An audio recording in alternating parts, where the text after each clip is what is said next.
xalqımıza, millətimizə Allahdan ən gözəl günləri arzu edirəm. Allah şəhidlərimizin ruhunu şad eləsin. Allah qazilərimizə şifa versin inşallah.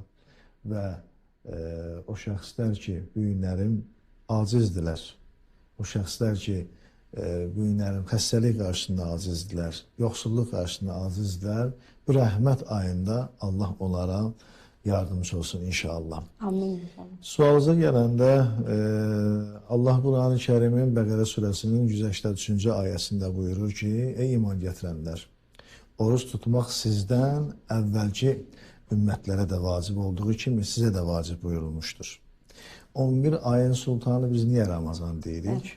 Şərt olaraq, rəqəm olaraq biz deyirik ki, 12 ay, 12 ayın biri Ramazan ayıdır. Niyə? Çünki bu Ramazan ayında Allah yer üzərinə Quran-ı Kərim nazil edib.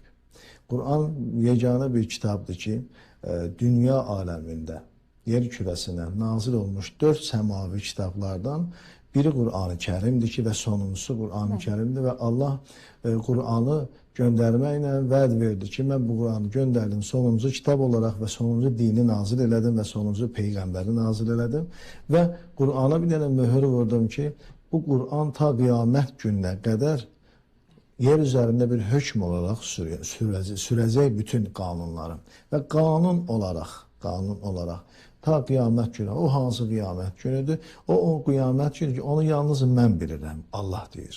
Heç Peyğəmbərdən sonra gələnlər, heç kim bu qiyamət gününün nə vaxt olacağını bilmir. Yəni, bu qədər təsirli və bu qədər əzəmətli bir kitab məhz Ramazan ayında nazil olduğu üçün.